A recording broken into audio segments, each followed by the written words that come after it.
আর কত? এইবার একটা কিছু কর। মুখে মুখে সবাই কইতে পারো, চাকরি দে।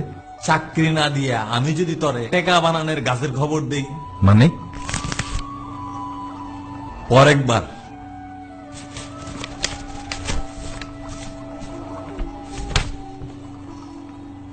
এক গাছে 250 নারকেল, বছরে 100 গাছে 25,000 নারকেল, 200 গাছে 50,000, 500 গাছে 1,25,000।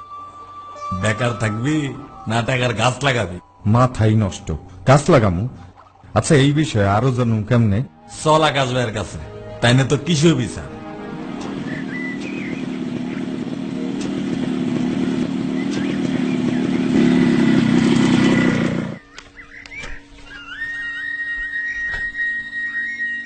হ্যাঁ, সঠিক সিদ্ধান্ত নিয়েছ মানিক। নারিকেল বাংলাদেশের অন্যতম অর্থকরী ফসল। এটা এমন এক বৃক্ষ যার প্রতিটি অঙ্গ জনজীবনে কোনো না কোনোভাবে কাজে আসে। তবে আমাদের দেশে বর্তমানে যে প্রচলিত নারিকেলের জাত রয়েছে সেগুলোর ফলন খুবই কম। গাছ প্রতি বছরে সর্বোচ্চ 50টি নারিকেল পাওয়া যায় এবং ফলন পেতে 6-7 বছর সময় লাগে। নারিকেলের ফলন যাতে তাড়াতাড়ি পাওয়া যায় তাই নতুন খাটো জাতের গাছের আবাদের ব্যাপারে বর্তমানে জোর দেয়া হচ্ছে। নতুন এই জাতের গাছকে যথাযথ পরিচর্যা করলে 2.5 থেকে 3 বছরেই ফলন আসবে। ফলনের পরিমাণ আমাদের দেশি জাতের তুলনায় প্রায় 3 গুণ বেশি। উপযুক্ত পরিচর্যা করলে প্রতি বছর প্রায় 250টি নারিকেল পাওয়া সম্ভব। উন্নত এই জাতের সম্প্রসারণ করা গেলে আমাদের দেশের নারিকেলের উৎপাদন প্রায় 3 গুণ বৃদ্ধি পাবে। খাটো জাতের নারিকেল গাছ 3 বছরেই ফলন। ঠিকমতো পরিচর্যা করলে প্রতি বছর প্রায় 250টা নারিকেল। ফলন বেশি, লাভ বেশি, আয়ও বেশি বেশি। কিন্তু শুরু করুন কেমনে? 6x6 মিটার হিসাবে হেক্টর প্রতি 278টা চারা লাগানো যায়। আদর্শ পিটের মাপ হবে 3 ফুট গুণন 3 ফুট গুণন 3 ফুট। গর্ত তৈরির পর প্রতি গর্তে 15 থেকে 20 কেজি পচা গোবর অথবা আবর্জনা পচা সার দিতে হবে।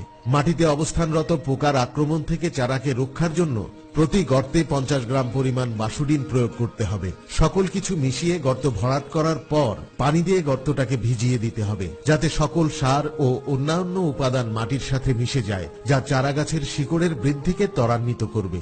গর্তের মাঝখানে নারিকেল চারা এমন ভাবে রোপণ করতে হবে যাতে নারিকেলের খোসা সংলগ্ন চারার গোড়ার অংশ মাটির উপরে থাকে। চারা রোপণের সময় মাটি নিচের দিকে ভালোভাবে চাপা দিতে হবে যাতে চারাটি শক্তভাবে দাঁড়িয়ে থাকতে পারে।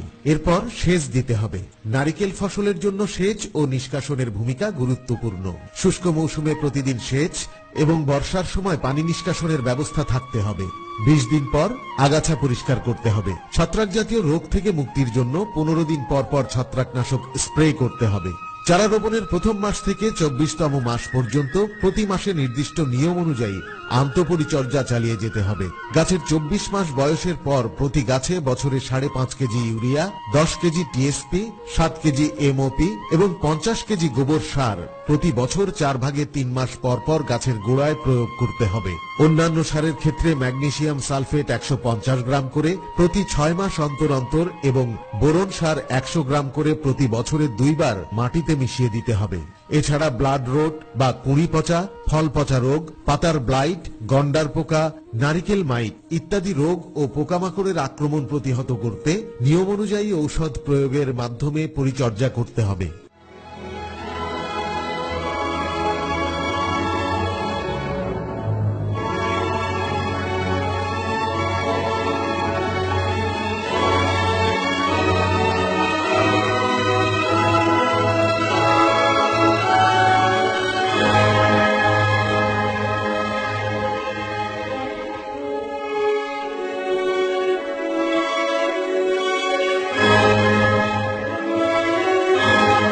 কি নারকেল গাছ লাগাইলাম মানিক, পুরা বাম্পা ফলনই ফলন।